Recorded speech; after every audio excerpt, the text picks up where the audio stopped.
Hi guys, welcome back to the Home and Homestead. If you're new to the channel, I'm Rebecca.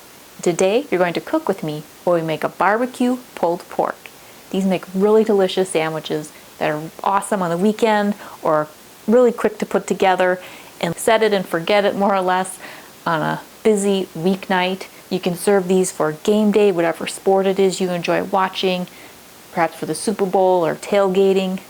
These make a delicious slider or full-size sandwich that your guests and friends and family will enjoy.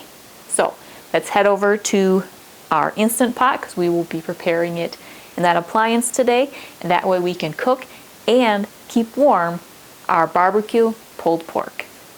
So first what we're going to do is slice up an onion. I have one medium onion here. Just going to remove the outer skins. Now I like to slice my onions up to about the thickness that someone might want to put on their barbecue pulled pork sandwich, and the onion also serves the purpose of flavoring our cooking liquid. So we will later be reserving some of the liquid that the pork roast cooks in, and we mix that with our barbecue sauce and flavorings, and it'll help keep the pulled pork nice and moist till we're ready to eat. So on the bottom of my Instant Pot liner pot, I have my trivet. So I'll just kind of spread out the sliced onion in a layer. That creates a little bed for our pork roast to sit on later.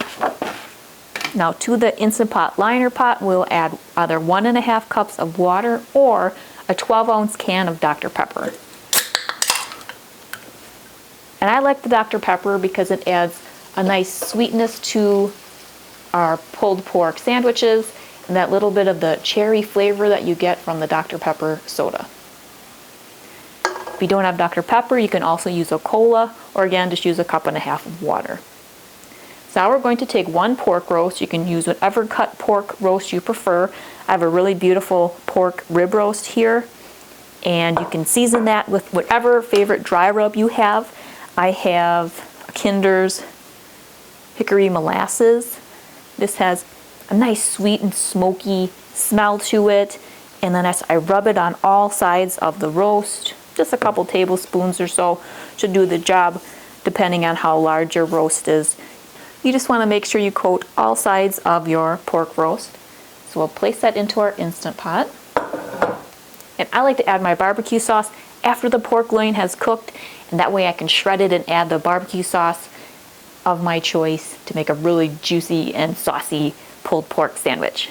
So let's plug in our Instant Pot, and then we'll add our Instant Pot lid with the gasket in and turn it. Then we'll turn this knob and back to sealing, and we're going to do pressure cook on high pressure for 60 minutes or 1 hour. And I have the keep warm button illuminated, so then when this is finished cooking, we're going to let it do a natural release for 10 minutes, and that 10 minutes will show up on the screen that way. And then we'll do a quick release following that. So now we'll let the Instant Pot come up to pressure and cook our pork roast for 60 minutes.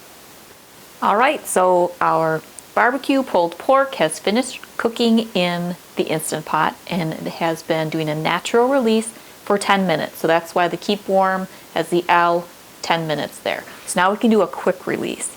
So I have my little steam diverter. I'll just turn it and release any other steam that might be in the Instant Pot. There we go. So now I'll press cancel, and we can remove the lid.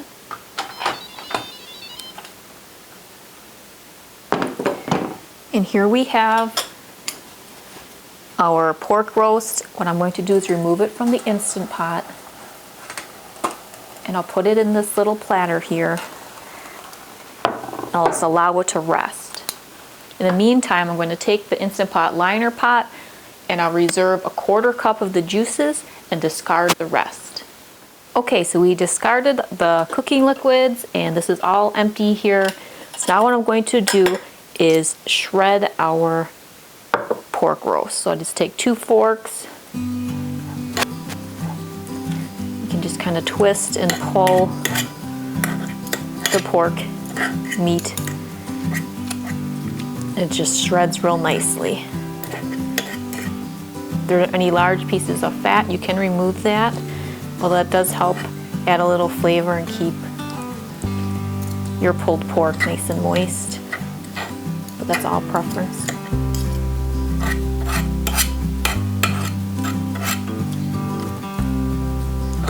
See how nice and easy this meat just falls apart and pulls apart, nice and tender.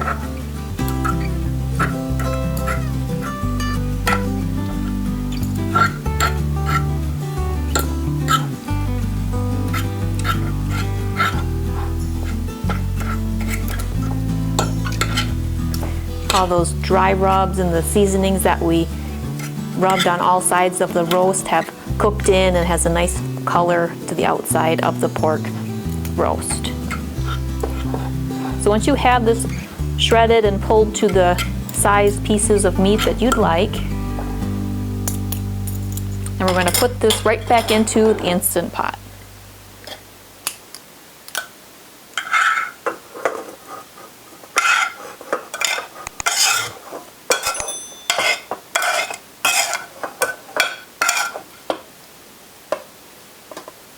Now what I like to do is add some of my homemade barbecue sauce. At this point you can add whatever kind of sauce or barbecue sauce you prefer with your pulled pork sandwich. Since I'm doing a barbecue pulled pork, I'm using my bold and spicy homemade barbecue sauce. You can check out my video on how I prepare and can my homemade bold and spicy barbecue sauce if you're interested in making some of your own barbecue sauce.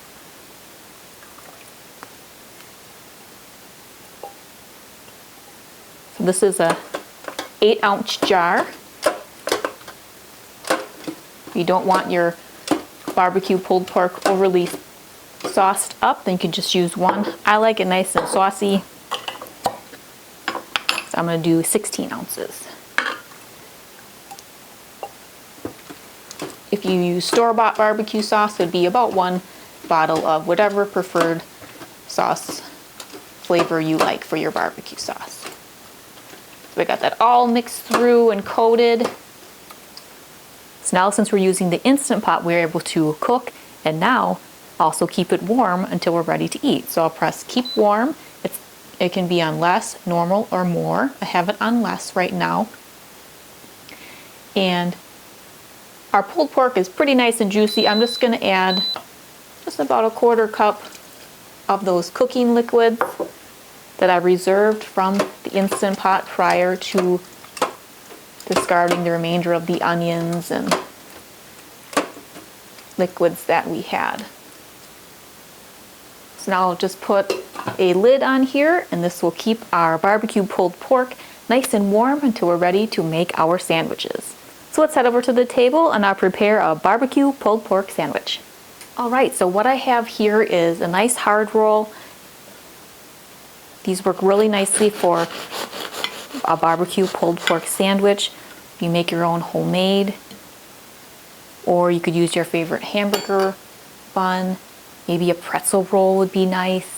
So you can check out my baking playlist for a number of recipes that you can use for a roll or bun, and some of them are even egg-free, and they would make a nice slider bun for our barbecue pulled pork sandwich. So let me add some of our barbecue pulled pork.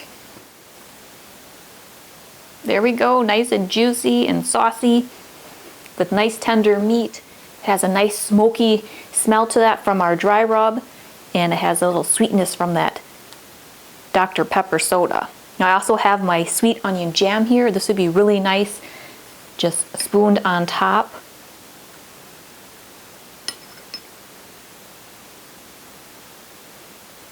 You can check out my video on how I prepare my sweet onion jam and can that as well. I like to pair this with something kind of tart. So a nice coleslaw, nice and crisp and fresh and tart, and red cabbage sauerkraut would be nice as well. You can check out my video on how I prepare and can red cabbage sauerkraut if you're interested in trying out some home fermentation projects. So now I'm going to have a bite here. Keep your napkins handy because these are good and they're nice and juicy with that sauce and that cooking liquid. you really get that sweetness from the Dr. Pepper soda. So that's a nice addition if you want to try it out. So this pairs really nicely with potato chips, potato salad, or whatever other fixings you have. Maybe some baked beans for your game day party, Super Bowl, or tailgating, as well as any time of the week. This is excellent for a busy weeknight, or on the weekend you can get this started in your Instant Pot and go about whatever you need to do, and then just simply shred it, add your favorite barbecue sauce, and your lunch or dinner is ready to go.